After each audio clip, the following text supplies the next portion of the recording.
June 1942, rural France under German occupation. A farmhouse stands quiet beneath the summer sky, as soldiers pull apart its walls and floors with methodical violence. Hay bales are shredded, floorboards ripped up, livestock driven out in panic. The search appears routine until a single object changes everything. A lone brass 9.19mm cartridge falls onto the dirt floor. British manufacture. Under occupation law, possession of foreign ammunition alone is a capital crime. Within hours, the family that lived there will cease to exist. Livestock will be killed. The house will be burned. Neighbors will be arrested as accomplices, all of it set in motion by one bullet for a weapon cheaper than a restaurant meal. This was the reality created by the Sten submachine gun. It did not terrify German forces because of what it could do to one soldier. It terrified them because of what it meant. It meant Britain was arming civilians. It meant weapons were falling out of the night sky. It meant that any farmer, baker, or shopkeeper might be waiting for the right moment to strike and disappear. Occupation authorities across Europe reacted with escalating brutality. From Norway to Poland, from France to the Netherlands, discovery of British-supplied arms triggered immediate reprisals. Entire families died for single weapons. Villages were erased as warnings to others. The Germans understood something that later military analysts would confirm in technical language. The Sten changed the economics of occupation. It destroyed the balance between cost and control. Germany could deploy tanks and aircraft in massive numbers. Yet in the narrow alleyways of Paris, the forests of Norway, or the ruins of Warsaw, none of that mattered. What mattered was the weapon hidden beneath floorboards or carried beneath a coat. One person with a Sten could paralyze an entire patrol. One act of sabotage could disrupt rail lines for days. The occupiers' power now depended on constant fear rather than overwhelming force. The Sten itself was born out of disaster. Between May 26 and June 4, 1940, the British Expeditionary Force escaped from Dunkirk under relentless German assault. More than 338,000 soldiers were evacuated. Nearly everything else was left behind. Thousands of artillery pieces, tens of thousands of vehicles, and over 11,000 machine guns were abandoned on the beaches of France. Britain faced the prospect of invasion with an army stripped of automatic weapons. German invasion barges were already assembling along the Channel coast. Intelligence reports suggested an assault could come within weeks. British factories, already stretched to the limit, producing rifles, aircraft, and artillery, had no spare capacity to manufacture a new submachine gun by traditional methods. Time did not exist for elegance. The Thompson submachine gun offered one possible solution. It was a superb weapon, beautifully machined and highly reliable. It was also ruinously expensive. Early wartime Thompsons cost the equivalent of $200 in gold. Even when simplified for mass production, the later models still cost around $70 each. Britain did not need thousands of submachine guns. It needed millions. At Thompson prices, that demand was impossible. The crisis was not one of engineering brilliance. It was one of industrial survival. In December 1940, Major Reginald Vernon Shepherd and draftsman Harold John Turpin, at the Royal Small Arms Factory, were given an uncompromising order. Design a submachine gun that could be produced by any factory using minimal raw materials.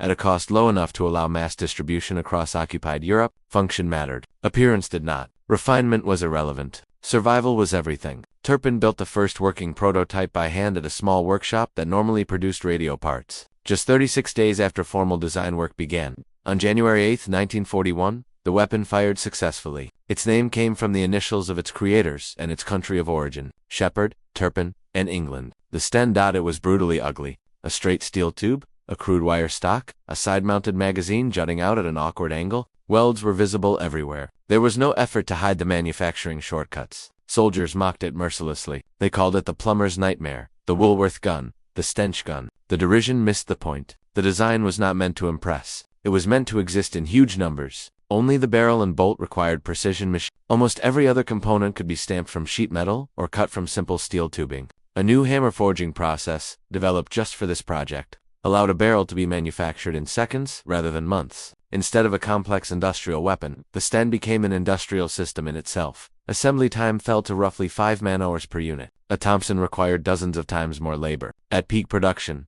a Sten cost about £2 to manufacture. For the cost of 100,000 Thompsons, Britain could produce 2 million Stens. This was not merely an economy measure. It was a strategic transformation. The German MP-40, admired for its engineering and reliability, cost more than twice as much as a Sten. The Soviet PPSH achieved similar production scale but still required more sophisticated industrial capacity. The Sten alone was so simple that toy factories, sewing machine plants, and small workshops could all become arms producers.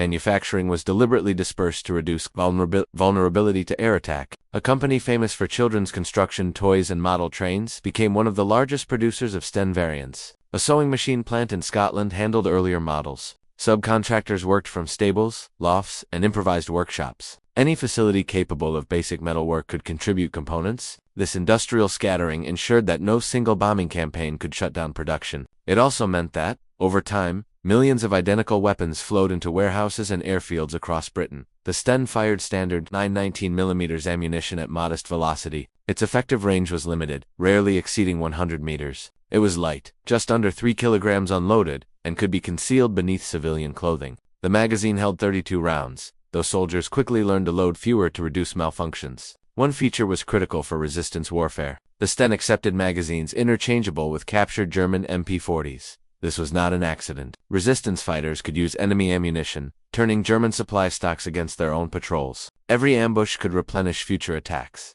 A special suppressed version was developed for covert operations. It used a ported barrel and a multi-baffle suppressor that eliminated visible muzzle flash and reduced the sound of firing to a mechanical cough. At close range, the sound of the bolt traveling was louder than the report itself. The suppressor could not withstand sustained fire, but that was never its purpose. Agents were trained for single shots or brief bursts. Tens of thousands of these silent weapons entered service, though precise production numbers remain uncertain. Despite its crude appearance, even German special forces studied the design with admiration. The weapon embodied wartime efficiency at its most ruthless. Adequate performance achieved with minimal resources. When an enemy begins reverse engineering your emergency weapon, the design philosophy has proven its worth. By 1942 and 1943, Stens were raining into occupied Europe by the tens of thousands. The operations were vast and methodical. Containers filled with weapons, ammunition, radios, and explosives were dropped by night to prearranged fields and forests. One July night in 1944, more than 300 aircraft crossed into France to deliver thousands of supply containers to resistance groups in a single operation. By morning, networks that had been waiting in silence for months were suddenly armed. Bridges, rail lines, telephone exchanges, and command posts began to fail simultaneously across large regions. By the time of the Allied landings in Normandy, Allied commanders estimated that resistance forces inside France alone were equivalent in combat effect to several full divisions.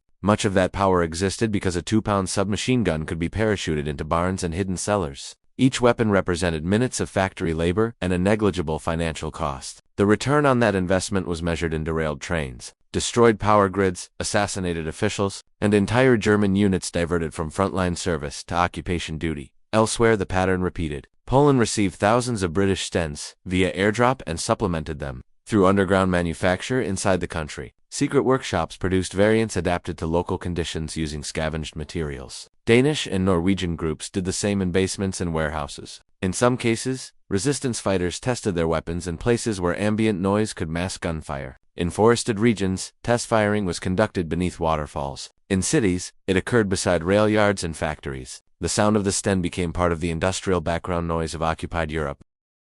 The Sten's reputation for unreliability, often exaggerated in later retellings, was rooted in real early production problems. Magazine design was sensitive to deformation. A drop at the wrong angle could cause feeding failures. Early bolts made from poor quality alloys wore quickly. Open bolt firing meant a dropped weapon could discharge.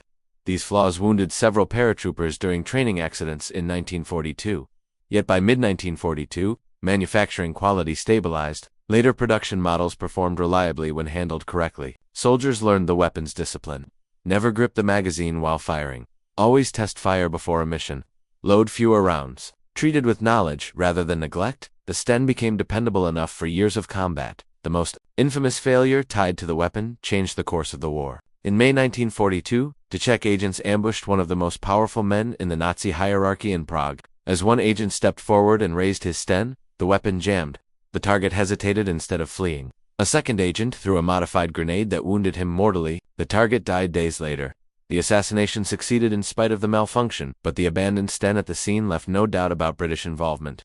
The reprisals were catastrophic. Entire villages were destroyed. Thousands were executed or deported. The Germans reacted not only to the death itself, but to what the weapon symbolized, an organized, foreign-backed resistance that could strike at the highest levels. In response, occupation policy hardened further. Secret execution, decrees, and disappearances became routine. Arrests were often conducted at night without legal process. Possession of weapons or even suspected accessories carried the same penalty as active combat. Yet the very brutality of these measures testified to the grave threat the Germans believed these weapons represented. They were not responding to individual attacks. They were responding to the possibility of universal resistance. The psychological impact on German occupation troops was profound. Soldiers learned to treat every civilian as a possible enemy. Every package could contain weapons. Every barn might hide an arsenal. Every shadowed doorway could conceal a Sten. This perpetual uncertainty degraded morale and forced Germany to commit massive troop numbers to internal security. In Norway, alone, hundreds of thousands of troops were stationed to guard infrastructure and suppress resistance activity. The occupation itself became an economic drain. By 1944, German engineers were forced to concede the weapons' industrial logic. They began producing their own near-identical copy using the same emergency manufacturing principles they had once dismissed. The irony was inescapable. The nation that had prided itself on precision engineering now replicated the crude British design because it worked under wartime scarcity. Speed and simplicity had defeated craftsmanship. The Sten did not win battles by firepower. It changed battles by scale. It allowed resistance movements to exist in numbers that would otherwise have been impossible. It allowed an ordinary civilian to become a combatant with minimal training. It allowed Britain to project power into every village in occupied Europe at negligible economic cost. It turned metal tubing, stamped steel, and surplus ammunition into strategic leverage. When the war ended, millions of these weapons remained scattered across the world. Some continued to serve in colonial conflicts, independence movements, and special operations for decades. Others rusted silently in hidden caches, forgotten beneath floors and inside walls. Museums display them today as crude artifacts beside more elegant weapons. Their industrial ugliness, masks, the scale of their influence. The Sten proved that warfare is not always won by the most advanced machines. Sometimes it is won by the most economically disruptive ideas. By reducing the cost of armed resistance to a level any occupied society could sustain, Britain altered the logic of occupation itself. Germany could conquer territory. It could not economically suppress a population saturated with cheap weapons. Every hidden Sten represented a mathematical problem Germany could never solve. No force was large enough to guard every bridge, every railway switch, every power transformer, every patrol route. No budget was large enough to counter a weapon that cost almost nothing to replace. The occupiers' power eroded not through decisive battlefield defeat, but through relentless, distributed insecurity. In the end, the Sten was not significant because of its technical excellence. It was significant because it made resistance affordable. It transformed metal tubing into national defiance. It allowed Britain to wage war inside enemy-held nations at a fraction of the cost of conventional operations. It proved that in modern war, industrial ingenuity can outweigh even the most powerful armored divisions. Long after the battles ended, the abandoned weapons still tell that story. Found in barns, cellars, riverbeds, and museum cases from London to Warsaw, they stand as silent evidence of how desperation, speed, and ruthless simplicity shifted the balance of power across an entire continent. The Sten was never beautiful, it was never refined, but it changed the war in ways that tanks, bombers, and battleships never could.